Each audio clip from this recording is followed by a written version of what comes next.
Hi, I'm Matthew Quek. I'm an educator and artist. You are now watching Successpedia Asia.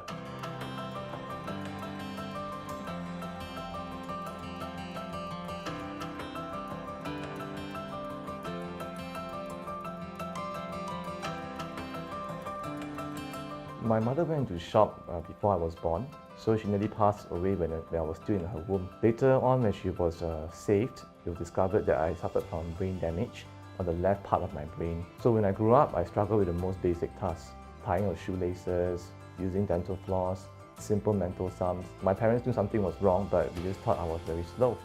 So throughout my schooling years, I was always the target of bullies, and even my teachers looked down on me as well. So it was indeed very trying and traumatic. And that carried on all the way to secondary school, and it was much worse in the army when all my disabilities of not able to coordinate properly and also not able to do simple tasks all came to the forefront. So I was a victim also of much more bullying and much more victimization. So I was a very victimized child, very withdrawn, very insecure, not confident. And I only found out my condition very much later on, halfway through my NS. So basically I was very unpopular.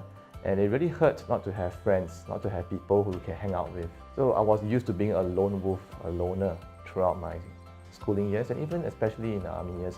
But one thing I learned is that education and knowledge alone do not constitute character and the heart of a person. It was in the army that my best friends I discovered were actually those from the PSLE dropouts and those R-Bings and even a loan shark as well in my platoon. And these people were not very educated, but they looked toward people who look up to them as people, as individuals, as friends.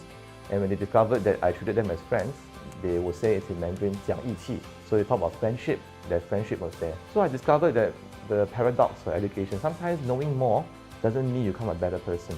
And the heart and what you have here in the head are different. So that's why we have all this talk about elitism and social division today. I feel that as a teacher myself, I discovered that many students also suffer from this problem, especially in elite contexts. When you mix with the same people, you're not able to empathize with people who are struggling. My struggle taught me how to empathize. Empathy is about not just saying, oh, poor thing, you're so pathetic and so in a bad state. That's because it doesn't mean you actually empathize. That means you sympathize and look down on the person and say, poor thing. Empathize means you went through it yourself and you know what it's like to suffer. So you can identify with people who are suffering. That's a different thing, and many of our leaders need to have that kind of quality, because many of the students that we teach may become future leaders of Singapore. And don't we all wish that our leaders would be empathetic as well? So that's one thing I learned about these experiences, empathy. Second thing I learned also is how to be more patient, because by nature I tend to be impatient. So when people had to be patient with me, I appreciated that. And I became a teacher not because I loved teaching at first, I hated my teachers. My teachers at first in secondary school and primary school were very impatient towards me. But I met two good teachers when I was in junior college, and they believed in me as a person even though I was not doing well. So even though I tried my best, I still kept failing, but they saw the moral effort I put in. And that made a difference because of that treatment I received from them. That's why I decided to become a history teacher, to pay tribute to those teachers who never gave up on me. And therefore, the rest, as they say, is history. I took up history in varsity and I became a history educator for about 15 over years and also taught music as well and English. I taught a whole spectrum of students from normal academic all the way to express, special, A-levels and IB. And that's how I got a whole view of the social landscape in Singapore, from broken families all the way to very privileged families. But one thing I noticed is that there's a dysfunction in our society where the family is becoming more and more detached. So we had students in elite schools where the parents wouldn't know what's going on in the student's life. When they come for Parents' Day, they're very surprised what the kid has been up to. And we even have students who even email their parents at home, they don't even talk. So we notice that relationships, the part that defines the meaning of our life, that is what is the anchor that draws us and causes us to have meaning. But that is slowly being taken away because we're looking at KPIs, tangible results. And that's the part that we need to look at the intrinsic and intangibles in life. That's the second lesson I learned through all these experiences.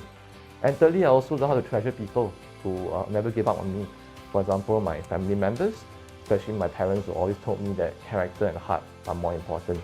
But at the point of time, I couldn't believe them because who would talk about character and all that for primary school? We would give lip service and say, oh, character important, but more importantly is you get your 4 A stars. More importantly, to get your O-level results with 10 A1s. So that's the message always drummed into us from young. Education is first, results are first. Character is good to have as a supplementary. But I would like to suggest you put it the other way around, because we put the cart before the horse. You need to have a good character and values first, so that if you do get good results, what will you do with the results and the position you receive in society later? Because we know a lot of things that happen in society when there are scandals involving high-profile individuals who are scholars. And it's because a lot of these things were not nipped in the bud when they were younger. And they got through the system because they were smart, but the essential parts of the character and the heart were not dealt with by its surface very much later. So these things need to be nipped in the bud from young, because these are the intrinsic building blocks of your character and your heart. So that's the third lesson I've learned through all my difficulties.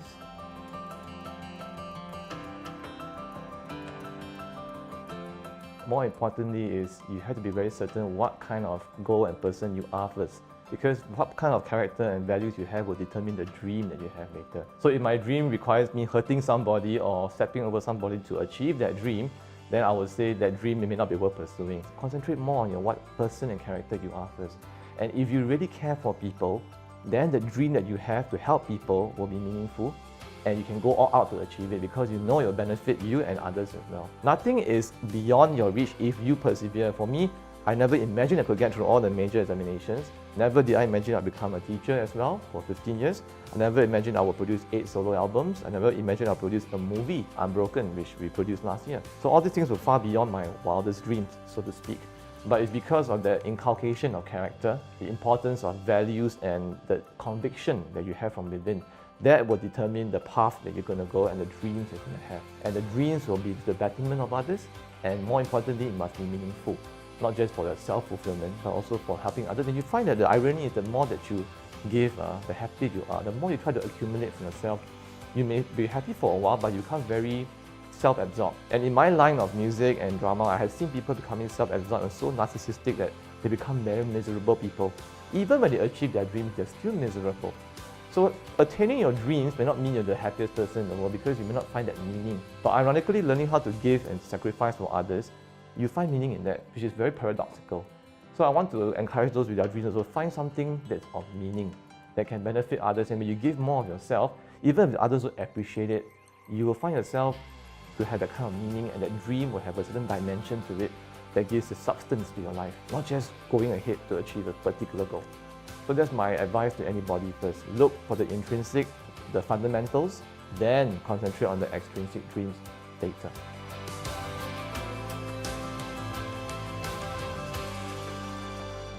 One thing I learned through all my difficulties in life and trauma, and also through the support I received from people who believed in me, is that the true worth of an individual is not based on what you achieve per se, but what kind of person you are inside that really matters.